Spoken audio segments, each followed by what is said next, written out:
Good morning students. आज हम सभी अपने ट्रांसलेशन पोर्शन के अंतर्गत पास्ट इंडेफिनिट टेंस का ट्रांसलेशन करना सीखेंगे।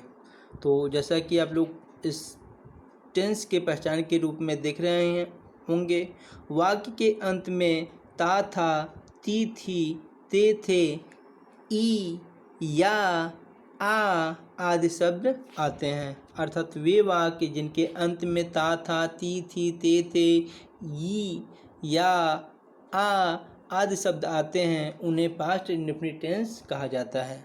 अब आइए हम लोग देखें कि इसका ट्रांसलेशन इंग्लिश में कैसे किया जाता है।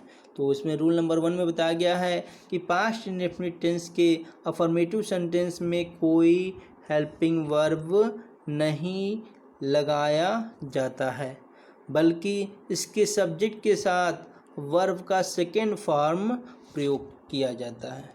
अर्थात पास्ट इंडेफिनिट टेंस का ट्रांसलेशन करने के लिए जो स्ट्रक्चर होता है वो कुछ इस प्रकार से होता है: सब्जेक्ट प्लस वर्ब का सेकेंड फॉर्म और ऑब्जेक्ट। फिर रूल नंबर 2 जो है वो कुछ इस प्रकार से है कि यदि वाक्य पास्ट इंडेफिनिट टेंस का निगेटिव का है या इंट्रोगेटिव का है तो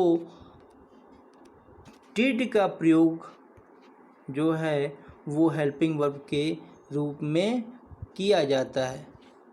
अब इसका प्रयोग कैसे किया जाता है वो बताया गया है कि प्रेजेंट इंडेफिनिट टेंस की भांति निगेटिव और इंट्रोगेटिव के स्ट्रक्चर का प्रयोग करते हुए अनुवाद करते हैं। अर्थात सिंपल शब्दों में आपको ये समझना है कि जैसे प्रेजेंट इंडेफिनिट टेंस का जब हम लोग निगेटिव बनाते थे तो हेल्पिंग वर्ब के रूप में डू और डज का प्रयोग करते थे, और सारा स्ट्रक्चर आप लोगों को पता ही होगा। अर्थात प्रेजेंट इंडेफिनिट टेंस का स्ट्रक्चर क्या था निगेटिव का?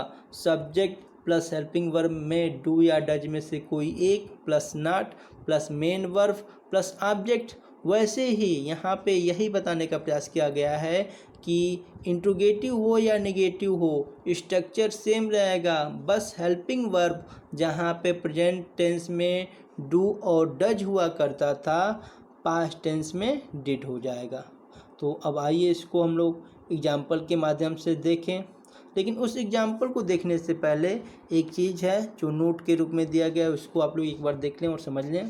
प्रेजेंट इंडेफिनिट टेंस में आई तथा यू दोनों को बहुवचन माना जाता है, अर्थात इन दोनों का प्रयोग बहुवचन में होता है, जबकि पास्ट टेंस में केवल यू बहुवचन का होता है।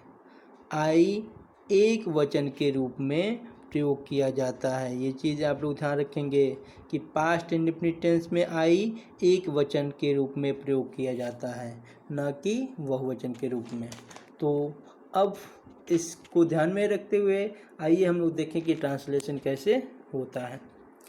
अब जैसे कि पहला एग्जाम्पल है हम लोग का, उन्होंने हमें फल दिया। लास्ट के अंत में या वर्ड आया है। अब या वर्ड क्या होता है? पास्ट इंडेफिनिट टेंस का पहचान इसी से हो जा रहा है। वाक्य के अंत में जब या वर्ड आया है तो ये पास्ट इंडेफिनिट टेंस का वाक्य है। अब पास्ट इंडेफिनिट टेंस का ट्रांसलेशन करते समय हम लोग प्रयोग क्या करते हैं? सब्जेक्ट प्लस वर्ब का सेकेंड फॉर्म और ऑब्जेक्ट। अब यहाँ पे सब्जेक्ट क्या है? उन्होंने, उन्होंने के लिए होता है इंग्लिश ही।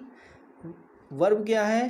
दिया। अब दिया वर्ब, दिया का इंग्लिश होता है गिव, गिव का सेकेंड फॉर्म होता है गिव।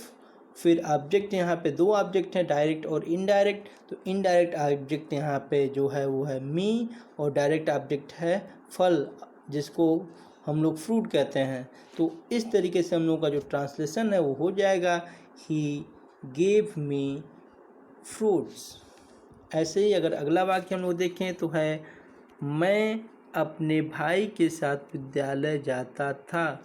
वाक्य के अंत में आया है ता था। अब ता था जिसमें होता है उसको हम लोग पास्ट इंडेफिनिट टेंस का वाक्य मानते हैं, तो इसलिए हम इसका ट्रांसलेशन करेंगे तो मैं के लिए हो जाएगा आई। अब आई तो हमने प्रयोग कर लिया। अब साथ ही जो वर्ब है वो है जाना। अब जाने के लिए होता है गो, गो का सेकेंड फॉर्म होता है वेंट, तो हम लिख लेंगे वेंट। कहाँ? To school. किसके साथ? With my brother. तो पूरा वाक्य हो जाएगा I went to school with my brother. ऐसे ही हम लोग का अगला वाक्य है, उन्होंने तुम्हारी मदद क्यों नहीं किया। वाक्य के बीच में क्यों वर्ड आया है, साथ में नहीं भी वर्ड आया है, अर्थात वाक्य हमारा इंट्रोगेटिव का है और उसमें भी वाक्य के बीच में क्यों वर्ड आया है, अर्थात हम लोग सबसे पहले क्वेश्चन वर्ड को लिखेंगे। अब चूंकि क्वेश्चन वर्ड क्यों है, क्यों का इंग्लिश होता है वाई, तो हम लोग लिख लिए वाई। फिर हम लोग लिखते हैं हेल्पिंग वर्ब, तो हेल्पिंग वर्ब पास्ट टेंस में डिड का होता है, तो हो जाएगा वाई डिड।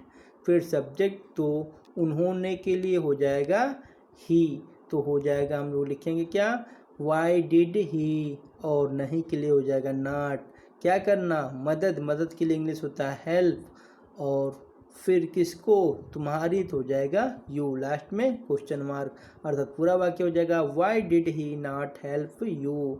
अब आप लोग सोच रहे होंगे कि यहाँ पे हेल्प लिखा गया और सर बोल रहे हैं कि वर्ब का सेकेंड फॉर्म आता है तो यहाँ पे हेल्प्ड होना चाहिए। ऐसा नहीं है, जब आप लोग हेल्पिंग वर्ब लिख देंगे तो हेल्पिंग वर्ब जब भी वाक्य में आता है तो उसके साथ जो हमारा मेन वर्ब होगा वो सिंगुलर में हो जाएगा, तो इसलिए वाक्य का ट्रांसलेशन हो जाएगा why did he not help you.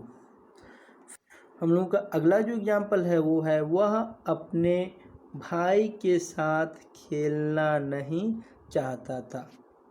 तो इसका ट्रांसलेशन हो जाएगा he did not want to play with his brother.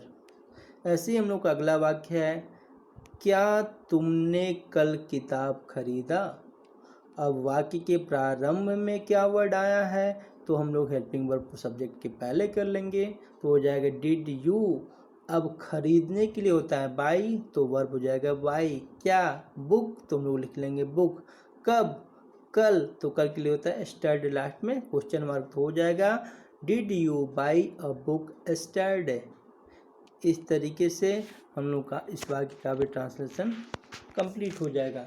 अतः हम लोग पास्ट इंडेफिनिट टेंस का ट्रांसलेशन करते समय अगर वाक्य अफर्मेटिव का है तो सब्जेक्ट वर्ब का सेकेंड फॉर्म फिर ऑब्जेक्ट का प्रयोग करते हैं। अगर वाक्य निगेटिव का है तो subject plus did not plus main verb plus object. अगर इंट्रोगेटिव का है और वाक्य का प्रारंभ क्या से हुआ है तो सबसे पहले हेल्पिंग वर्ब अर्थात डिड, फिर subject plus main verb plus object और लास्ट में क्वेश्चन मार्क। अगर इंट्रोगेटिव वाला वाक्य तो है लेकिन क्वेश्चन वर्ड वाक्य के बीच में आया है तो सबसे पहले क्वेश्चन वर्ड प्लस डिड अर्थात helping verb plus subject plus main verb plus object और लास्ट में क्वेश्चन मार्क का प्रयोग किया जाता है। तो इस तरीके से हम लोग पास्ट इंडेफिनिट टेंस का ट्रांसलेशन करते हैं। आज के लिए बस इतना ही।